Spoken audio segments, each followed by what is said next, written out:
A very good morning to everyone who is listening to this. I hope you have a chance to listen to what I'm saying from the beginning till the end. And because I'm always going I'm always going somewhere with my video, and wherever that is something that is only becoming clear towards the end. Yeah. And it is an accumulative effect in a sense of my way of talking. Yeah, there is an accumulative effect of what I call embodied language, where the wonderful experience of listening to myself is explained, expressed, elaborated on, is enjoyed, enhanced, enlarged. I'm suddenly reminded of these ads that you see, like, for men, when they cannot get them up anymore, then they need Viagra to get a hard one. I don't have that problem. No, but really, this is another aspect of, you could say, a man's energy. Yeah, a man's energy is not only sexual in that sense. Yeah, of course, we are sexual beings, and there's a lot to be said about our ability to be true to ourselves when it comes to our sexuality. And we know, we have all heard a lot about this, that people have fears of their sexuality. They're ashamed of their sexuality, and because of all of that, because of all the limitations that are put on our sexuality due to culture, due to religion, people have a very confused experience of their sexuality, and it results in all sorts of problems. We all know that. But that is not what this video is about. This video is about the possibility that a person is at ease with his or with her sexuality, and then the energy that would be involved in sexuality, the energy that you could say goes to, I don't know, having sex, or but also all the expressions that are around having sex, all the things about courting, love affairs, etc. And also, of course, everything that is involved with pornography and all the twists and turns about sexuality, where people are completely, you could say, fragmented and, perverted from their natural way of being. Well, okay, here you're listening to me.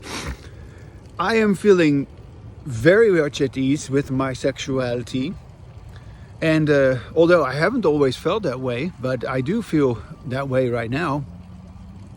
And so when a person is at ease with his or with her sexuality, when a person is not having any kind of weird ideas about that anymore, weird inclinations about that anymore, and I'm talking about really very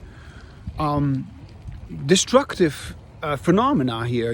I mean, the fact that people enjoy let's say masochistic or sadistic fantasies is something that you don't hear a whole lot about. But of course, this is a tremendously destructive and undermining phenomenon that people have these kind of fantasies, and that these fantasies keep on going because of how we deal with our sexuality. And yeah, the sexuality that we deal with is of course also either becoming clear or remaining unclear due to how we deal with our language. And so I have embodied language, so I am clear about my sexuality. Yeah, I'm a heterosexual male, and I'm happily married, and yeah, that's about all I can say, you know. And yes, I could say more about it, but that's not what I want to do at this moment. I want to just say what I want to say, because there is something that, of course, yeah, most people just consider that their family, they consider that their so-called contribution to their community or to their society, their culture, there's all that lies beyond, yeah, a person's sexuality. Yeah, people create families. I did not create a family, and very deliberately my wife and I decided not to have a family. And all of that was already from very early on clear, even though you could say I was just as ashamed about my own unwillingness to have children as I was about having sex. Yeah. In any case, luckily I overcame that shame. Luckily I stuck to my own, yeah, my own impression, my own feeling, my own sense that no, it wouldn't be a good thing for me to have children, to create a family. And why? It's because I wanted something else and I didn't know what it was. And so I was dissatisfied with a lot of things for a long time.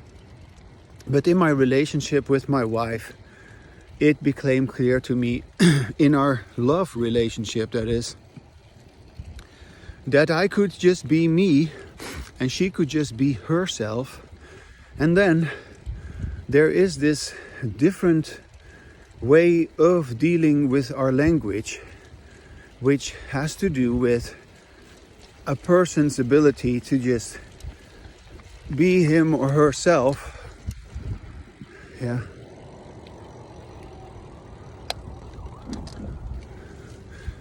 A person's ability to be him or herself, it depends on how we deal with our language.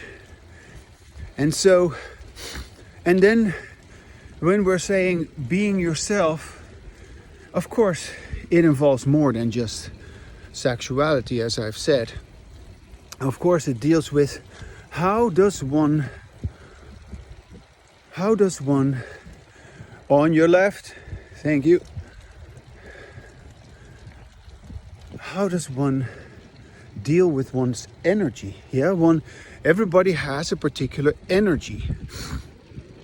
And yeah, you could say that there is, of course, on your left, thank you. Whoopla. Thank you. Hi. Hi. So, how do we deal with our energy? That is a question that nobody ever even wonders about, because our energy, usually due to our disembodied language in which we do not listen to ourselves, is dissipated. Our energy is, yeah, you could say, fragmented, leaking, distorted. Our energy is drained. Yeah, our energy becomes involved in all sorts of phenomena, good morning, and all kinds of experiences which are not good for us. So, yeah, in order to, good morning, in order to release that energy, we have to talk with ourselves, and we have to listen to ourselves, and we have to, if we listen to ourselves, if we talk with ourselves, we realize like, oh wow, the energy that I had involved in all these activities, in all these behaviors, which prevented me from being myself, which took me away from myself, which made me unhappy, made me dissatisfied, made me feel troubled, conflicted. That energy needs to be withdrawn from all these activities. And how does one do that? Well, one does that by describing correctly to oneself how that energy is, how that energy is disappearing into these activities. Once you have it clear for yourself that your energy is being drained by the kind of behaviors, good morning, that isn't getting you anywhere, the kind of behavior that undermines you or that really has outcomes which you don't want to have, then it is clear you need to stop these behaviors. But the question to stop these behaviors, to overcome your own conditioning, it seems arduous, right? It seems difficult because people have stopped their, tried to stop, let me put it this way, people have tried to stop their conditioning. They've tried to change their behaviors. But why is it so difficult to change behavior? I'll tell you why it is seemingly difficult to change behavior. Because it is not difficult at all to change behavior. We only believe it is difficult, and that belief is based on the lack of reinforcement for the behavior which we want to have. And so the reinforcement for the behavior that we actually really want and which is good for us and which would make us feel healthy and whole and happy and peaceful and satisfied and competent, the reinforcement for that behavior cannot be given by anyone who has disembodied language. And disembodied language is everywhere. So here I am, talking with you about my journey with my embodied language which has taken a long time to come to terms with all the shame and hurt around about who I am. And yes, I have mourned that. I have mourned or cried about, or you felt sad about how life has affected me in such a way, how my growing up has affected me in such a way that I felt so troubled and couldn't find my happiness, couldn't find my goal or my purpose. And then at age 21, I discovered I could listen to myself.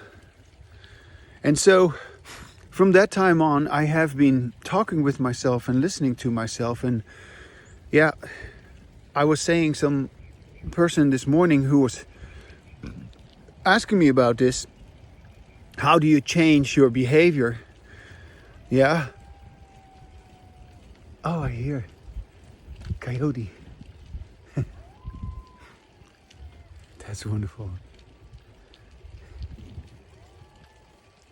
Oh, I wish you could hear it. Do you hear that?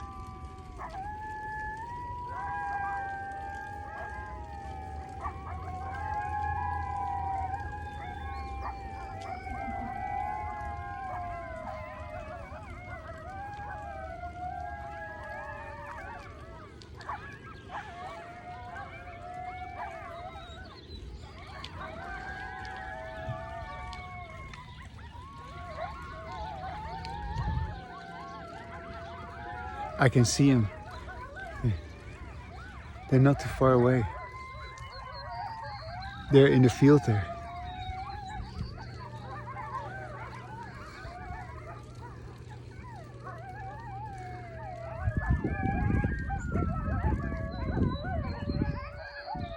Here you can see maybe that one is walking there on the edge there. And there in the field there's two of them.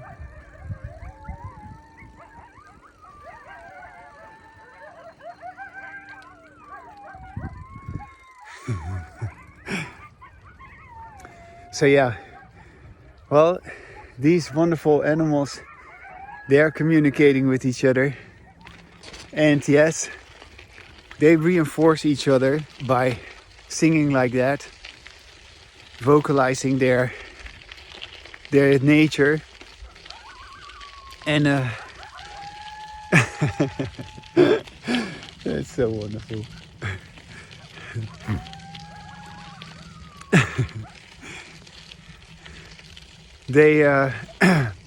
So how do you change behavior?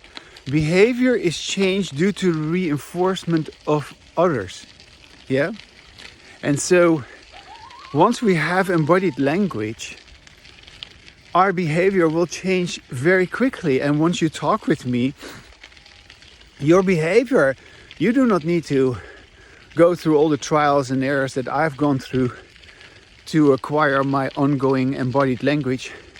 No, I know how embodied language works, so I can reinforce your embodied language very quickly, and you will have more of it because of that, because it is reinforced. And you'll be surprised how easy it is. Yeah? How easy it is to be true to your own energy with your own language. And yes, also you have your history with your sexuality, and then your embodied language will be able to shed a light on how you have dealt with your sexuality and how your sexuality has resulted in the kind of neuroses that you have around that. Because Freud was right, of course, that people develop all these neurotic behaviors which deal with repressed sexuality, but ultimately, of course, what he calls the id. It deals, of course, with our energy. And since we're always stuck on this issue of sexuality, we never really get to our energy. And since we are, with our language, in disembodied language, since we are not listening to ourselves while we speak, we can never really get into how do we feel about our own experiences? Yeah, because there is, of course, an outcome of our experience. There is, because of what we do, a particular result. And of course, there's also a result because of what we do not do. So if we refuse to do certain things, we also have results of that. But how do we figure that out? Well, with language, by talking about it, by describing it, by talking about it with ourselves, and of course by listening to ourselves, and then by acknowledging, there's a certain feeling, there's an emotion that goes with that. A sadness, a feeling of loss, a feeling of shame, a feeling of conflict, a sense of confusion, a sense of frustration. All of these things need to be acknowledged by us individually for us to make sense of our own energy. And so that can only happen if we listen to ourselves, if we feel what we're saying, if we experience what we're saying, if we are one with what we are saying. So this particular video today then is about the energy of embodied language. So The energy of embodied language. Wow, wasn't that great that I was just hearing these coyotes? There were so many. There was like 4 or 5 of them in the field. I feel so fortunate that I caught that on this recording. That is so nice. The energy of my embodied language is this delight, is this sense of oneness with nature that I'm expressing, that I'm celebrating together with these coyotes, and that I am feeling while I am riding my bicycle in the early morning before the sun rises. And yeah, and I've also I've just watched a video of an uncle of mine who has reached 90 years old, and he used to be my how do you say that, my he was my not my godfather, but my I forget what the word is. Anyways, he was an important person back in the days when I grew up, because he was an actor. He is still an actor, and guardian angel or something like that. I don't know, whatever. My uncle, he has as a boy had an effect on me, and his demeanor was something that really stood out in our family. And he's a famous Dutch actor, and I want to thank him here on my video today. Uncle Paul, thank you for being there, and sorry that we have lost contact with each other, but I'm happy that to hear him, and that he is so famous, and that he is so so happy with what he has accomplished. And I feel equally happy with what I have accomplished, although I did not become an actor, but that's fine, you know. I didn't want to act. I wanted to be just me.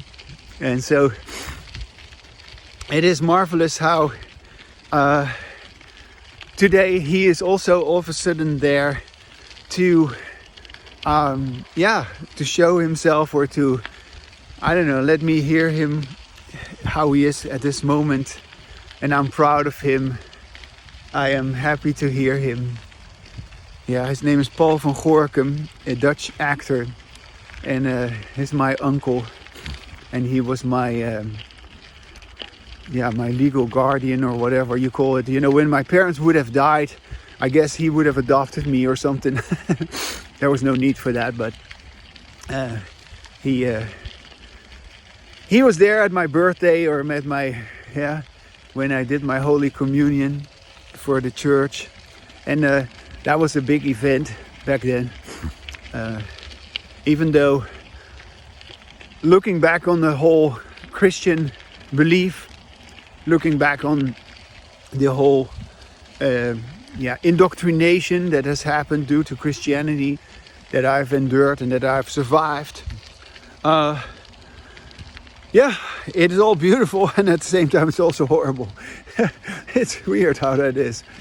In any case, hi Uncle Paul, I hope you see me, I hope you hear me. I'm happy to give him my regards, and to be reminded of the good times that we've had, let me put it this way. And also the positive influence that he has had also on me, and on so many people in Dutch society, apparently, because he is so famous and loved. And I also know that I am not like him, loved, or, you know, I'm not like him famous, and that's okay. I am doing my own thing. I live my life the way I want to, and so again, going back to the issue of being true to your own energy. that is such an important point. You cannot be true to your own energy if you have disembodied language. And consequently, this is also something that I've gone through as well.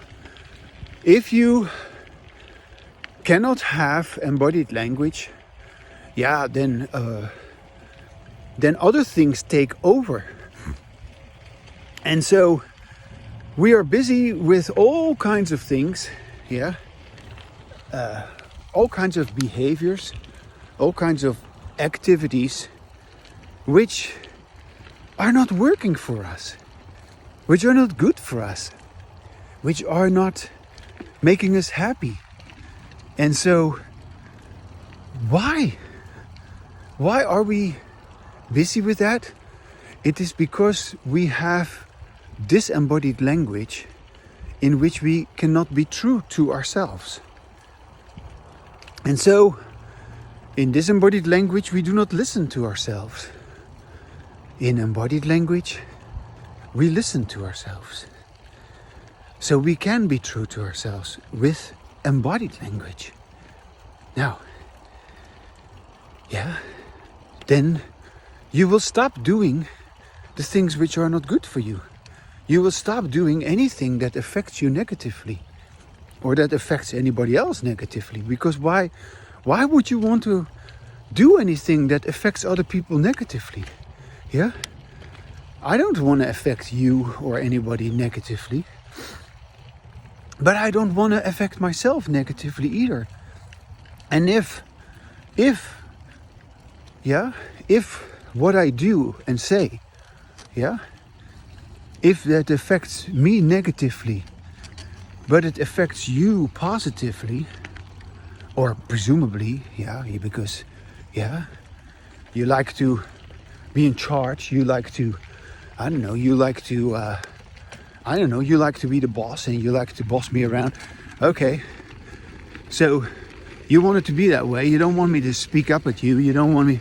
Okay, so now what is supposedly positive for you, that you are in charge and that I'm just some underling. I'm just having to do what you say, or I have to just obey you. Well, that's not good for me.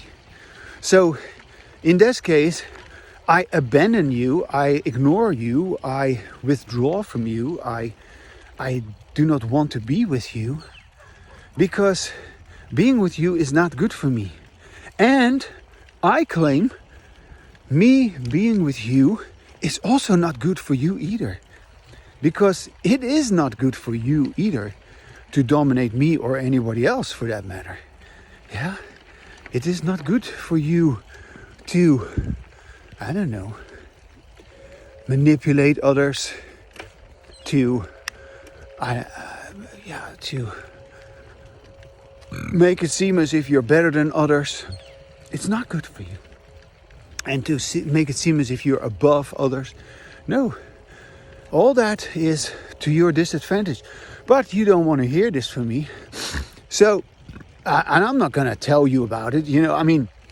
I'm not going to have that confrontation with you in which I spit it out and in which I say, oh, you're full of yourself and you're just trying to have one over me. No, I've done that, of course, just like everybody else, but I'm no longer doing that anymore.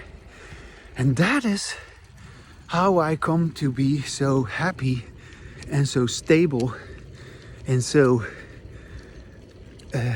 continuous in my own embodied language. So now you know how I have come to stay true to my own energy, and because of my embodied language, I have withdrawn from the disembodied language, from your disembodied language, but also from my own disembodied language, because I have my own history of conditioning. I have my own inclination to want to argue and to want to be right and to want to I don't know, make other people listen to me. But in embodied language, I don't have that tendency.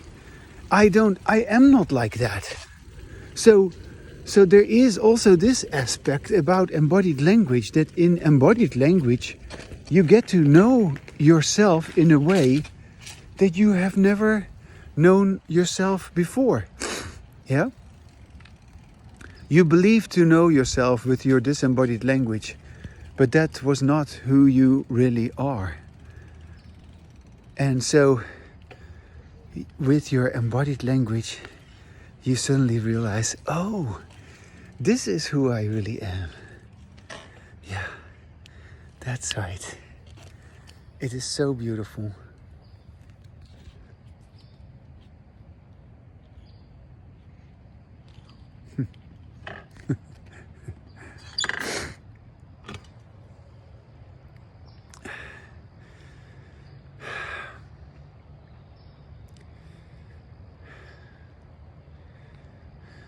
And I'm going on and on and on and on about this. Yes.